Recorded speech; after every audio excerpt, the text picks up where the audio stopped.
हमारे साथ मौजूद हैं सैयद मोहम्मद अली माहिर बैनुल अक़वामी उमूर। अली साहब, a very good morning, a very victorious morning. I know कि आप भी पूरी रात जागते रहें, हम भी पूरी रात जागते रहें, यही सुबह देखने के लिए कि अब जब भारत जागेगा।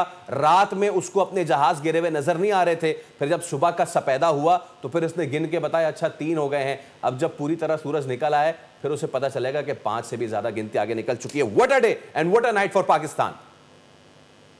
जी बिल्कुल, मैं समझता हूँ कि ये बहुत तारीखी सुबह का आगाज़ है और आज की रात जो है आज भारत ने मैं समझता हूँ आज पाक फ़ज़ाइया ने जिस तरह से भारत को ख्वाब गफलत से जगाया है, वो शायद उसकी मिसाल फ़ज़ाई जंग की तारीख में शायद ही मिलती हो। और हमारे शाहीनों ने चंद मिनटों और चंद घंटों में जो नए बाब रकम किए हैं फ़ज़ाई जंग की तारीख में, मैं समझता हूँ उसकी नज़ीर नहीं मिलती। और इसको आने वाले दिनों में मैं खुद चूँकि एनडीयू में पढ़ाता हूँ जंगी हिकमत अमली, तो बहुत सालों तक इस पे तज्ज़िया होगा, इस पे तहकीक होगी और बहुत से ममालिक की फ़ज़ाइया पाकिस्तान से वो टैक्टिक्स और हिकमत अमली सीखने आएगी जिसका पाक फ़ज़ाइया ने बहुत सुर्रत से दुनिया की चौथी बड़ी फ़ज़ाई क़ुव्वत के सामने मुज़ाहिरा किया और उसको चंद मिनटों में जो ऑपरेशन सिंदूर है, उसको ऑपरेशन सर में ख़ाक में तब्दील कर दिया। और जो भारतीय दिफ़ाई बजट जो कि पाकिस्तान से 9 गुना ज़्यादा है, 80 अरब डॉलर, जो कि अमेरिका, चीन और रूस के बाद सबसे ज़्यादा दिफ़ा पे खर्च करने वाला मुल्क है, उसका गरूर, रौनक मुकम्मल तौर पर ख़ाक में मिला दिया। तो मैं पूरी कौम की जानिब से पाक फ़ज़ाइया के शाहीनों को ख़राज अक़ीदत पेश करता हूँ और उनको सलाम पेश करता हूँ कि जिन्होंने हमारे कायद के मिशन को पूरा किया और उन्होंने साबित किया कि Pak Fazaia is a force which is second to none. और कोई कितना भी वेल इक्विप्ड, कितना भी बड़ा दुश्मन उस पे हमलावर हो, उसको वो ना सिर्फ़ उसके दांत खट्टे कर सकती है, बल्कि पूरी दुनिया के सामने वाज़े कर सकती है कि पाकिस्तान की फ़ज़ाइया दुनिया की बेहतरीन फ़ज़ाइया है और पाकिस्तान दुनिया की एक मज़बूत कौम है और आलम इस्लाम की वाहिद एटमी ताकत है। तो हमारे साथ पंगा लेना शेर के मुँह में हाथ डालने के मुतरादिफ है। और मैं समझता हूँ कि अब जो मोदी जी का ख्वाब था कि वो बिहार में इलेक्शन जीतेंगे और आलमी सतह पे चीन को कंटेन करने में अमेरिका को मरूब करेंगे, तो मैं समझता हूँ इस वक्त चीन में भी उनकी क़यादत मुस्कुरा रही होगी कि क्या पिद्दी का शोरबा। और अमेरिका में भी लोग परेशान होंगे कि उनके 15 साल में अरबों डॉलर की जो इन्वेस्टमेंट थी भारतीय एटमी मिसाइल, एयरफोर्स और दीगर दिफाई टेक्नोलॉजी में, वो तमाम तर जो है चंद मिनटों के अंदर पाक फ़ज़ाइया ने उसको ख़ाक में मिला दिया है। तो मैं समझता हूँ कि ये वो हकीकत है जिसके ज़रिए से अब आलमी बरादरी ये बेहतर अंदाज में जान चुकी है कि भारत जो है न सिर्फ इस खित्ते के लिए बल्कि आलमी अमन के लिए एक बढ़ता हुआ खतरा है, जिसके साथ उसी तरह निमटना चाहिए जिस तरह पाकिस्तान निमटता है। और पाकिस्तान की इंटेलिजेंस ने जिस तरह 100% को एक शर्मनाक वाक़े से ताबीर किया।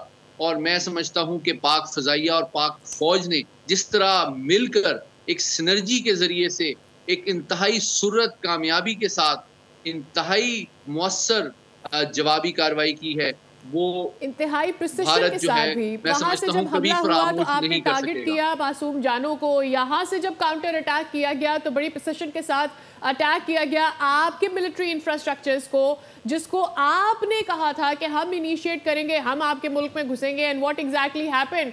I mean, we did not have to enter into your territory. We did everything from our own territory. यहीं से बैठ के किया. We did not have to enter your territory. Also, Mohammad Ali साहब, ये जो पॉपुलैरिटी मजीद ऑलरेडी कम हो रही थी मोदी सरकार की, अब 2 अटैक्स हो चुके हैं, 2 जंगें उन्होंने शुरू की, जिसका इख्तिताम पाकिस्तान ने किया। आई थिंक इससे ज़्यादा शर्मनाक बात उनके लिए हो नहीं सकती। और मेरे ख्याल में फ्रांस के लिए भी, और वो सारा यूरोपियन यूनियन जो राफेल की तारीफें करता नहीं थकता था, अब मेरे ख्याल में इंडिया को 10 दफा सोचेगा कोई भी मुल्क मजीद एयरक्राफ्ट देने से पहले। जी बिल्कुल, देखिए मैं आपको बताना चाहता हूँ कि डेज़ोल्ट एक बड़ी ज़बरदस्त सफ़े अव्वल की कंपनी है फ्रांस की, और राफ़ेल उसका बेहतरीन और महँगा तरीन और जदीद तरीन जहाज़ है। बल्कि पाक फ़ज़ाइया के भी जो मिराजेज़ हैं वो डेज़ोल्ट ही के बने हुए हैं। लेकिन ये एक हकीकत है कि राफ़ेल उसके मुकाबले में एक बहुत ज़्यादा जदीद और बेशकीमत और मुहलिक जहाज़ है। तो असल जो आज की फ़ज़ाई जंग में जो चीज़ साबित हुई है, वो ये हुई है कि जंग जो है सिर्फ़ हथियारों से और मादी असबाब से नहीं लड़ी जाती। उस जहाज़ के कॉकपिट में जो पायलट बैठा होता है, उसका दिल, उसका जज़्बा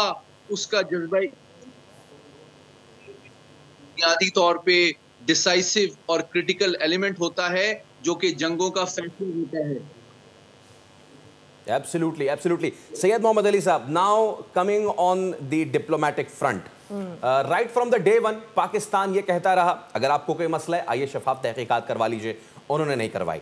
उसके बाद पाकिस्तान सिक्योरिटी काउंसिल में गया, यूनाइटेड नेशंस में गया, और हर तरफ से पाकिस्तान की जो है वो उसको सपोर्ट किया गया, पाकिस्तान के मौक़िफ़ को सराहा गया, जबकि भारत के मौक़िफ़ को नहीं सराहा गया। Now after this miss adventure, पूरी दुनिया से ट्रंप ने तो चले कह ही दिया कि इट्स शेमफुल, लेकिन इतलात ये भी हैं कि भारत भागा गया खलीजी मुमालिक के पास और भारत पैर पड़ गया उनके, और उन्होंने कहा है कि दरखास्त कीजिए पाकिस्तान से कि वो अपनी इन कार्रवाइयों को रोके, जरा नजरसानी करे। उस वक्त तक काफी देर हो चुकी थी। इतना बैकफुट पे भारत नहीं आया होगा कभी। देखिए, आपने बहुत सही अहाता किया, और भारत की जो सोच, मिजाज, किरदार और तारीख है, उसकी ये पिछले चंद घंटे भरपूर अंदाज में तर्जुमानी और अक्कासी करते हैं। आपको याद होगा कि जब 1948 में इन्होंने मकबूजा कश्मीर पे चढ़ाई की थी और हमारी गयूर अफवाज और जो मुजाहिदीन ने आज़ाद कश्मीर को भारतीय चुंगल से आज़ाद किया, तो ये भारत ही था जो कि भागा अक़वाम मुत्तहिदा में गया था कि जनाब हम इस्तिस्वाब करवा देते हैं, आप प्लीज जंग। बिल्कुल। फिर आपको दूसरा पहलू उनके किरदार का याद होगा कि जनाब हमेशा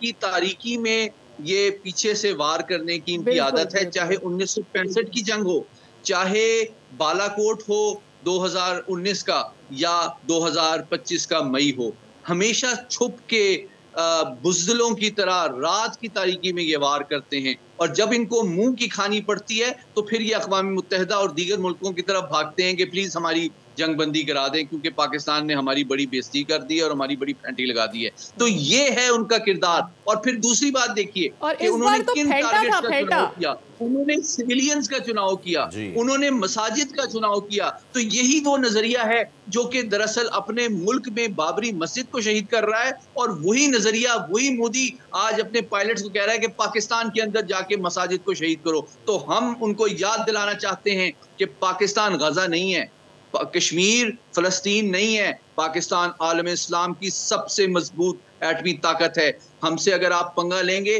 तो आपको 3 गुना ज्यादा नुकसान उठाना पड़ेगा, और आप ना सिर्फ अपनी आवाम के सामने, अपने टैक्स पेयर के सामने शर्मिंदा होंगे जिनके 80 अरब डॉलर आप दिफाई बजट पे बर्बाद करते हैं, बल्कि आलमी बिरादरी के सामने भी आप शर्मिंदा होंगे। वो हथियार बनाने वाली कंपनियों को भी आप शर्मिंदा करेंगे और मायूस करेंगे जिनके अरबों डॉलर के हथियार जो हैं पाकिस्तान के खिलाफ इस किस्म की गैर जिम्मेदाराना, इससे ज्यादा शर्म की बात क्या होगी कि आपका इतना बड़ा दिफाई बजट है, आप अभी भी चाहते हैं कि उस बजट में इजाफा हो जाए। इस बजट में इजाफा की दरखास्त देने के बाद आपने ये पूरा पहलगाम वाला ड्रामा रचाया, और उसके बाद आप हार कर गए उस अटैक में जिसको आपने इनिशिएट किया।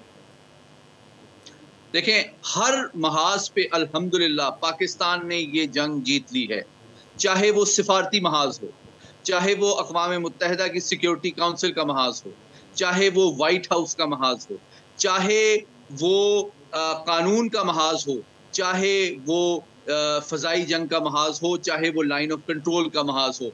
हर महाज पे हमने उनको एक्सपोज भी किया है और उनको एम्बैरस भी किया है और उनको डिफीट भी किया है। तो मैं समझता हूं पाकिस्तान ने इस करंट क्राइसिस में मुकम्मल फुल स्पेक्ट्रम डोमिनेंस और एस्केलेशन कंट्रोल हासिल कर लिया है, और मैं इसके ऊपर पाकिस्तान की अफवाज को, उनकी क़यादत को और उन हिकमत अमली बनाने वालों पे और उनकी ट्रेनिंग करने वालों पे और उनकी तैयारी। And it is the high time. It is the high time कि अब यूएस को भी ये सोचना होगा which team to pick, which side to pick, because it is not once, 2 दफ़ा ऐसा हो चुका है। इतने सारे फाइनेंसेस वहाँ लगाने के बाद, इतने ज़्यादा इन्वेस्टमेंट्स वहाँ करने के बाद 2 दफ़ा उनको भारत की तरफ से इस तरह की शेम का सामना करना पड़ा है। So also US will have to think which side to pick now. बहुत अहम सवाल किया आपने। मैं समझता हूँ 3 मामलात आलमी बरादरी खुसूसन मगरबी और अमरीकी जो क़यादत है उसके सामने आने चाहिए। पहली बात कि उन्होंने जो तमाम तर अरबों खरबों डॉलर की इन्वेस्टमेंट की थी भारत की दिफाई कुव्वत में, इसलिए कि वो चीन को काउंटर करेगा, वो तो सारी कुव्वत और वसाइल पाकिस्तान और कश्मीर में ज़ाया कर रहा है। पहली बात तो आपकी सारी इन्वेस्टमेंट ज़ाया होगी, पहली बात। दूसरी बात ये कि जनाब आप जिस मुल्क को खड़ा कर रहे हैं वो तो दूसरे लेवल पे तमाम दहशतगर्द तंजीमों की पुष्टपनाही और सपोर्ट कर रहा है, चाहे वो BLA हो, चाहे वो दाइश हो, चाहे वो TTP हो। और तीसरी बात, खुद अमेरिका और मगरबी हलीफ और इत्तहादी कुव्वतों के शहरियों को उनकी सरहदों के अंदर भारतीय इंटेलिजेंस एजेंसी रॉ जो है मोदी जी की अप्रूवल से अपने सियासी मुखालिफिन और सिखों को टारगेट किलिंग की हिकमत अमली पे कार फरमा है, जिसका एतराफ़ खुद अमेरिका के महकमे लॉ एंड जस्टिस ने किया है। तो ये वो 3 पहलू हैं भारतीय मिजाज की हकीकत के, जिसको मगरबी ताकतों को समझना जरूरी है ताकि इसके मनफी असरात से न सिर्फ जनूबी एशिया बल्कि। ऑल राइट, सब्सक्राइब करें और बेल दबाएं ताकि कोई खबर रह न जाए।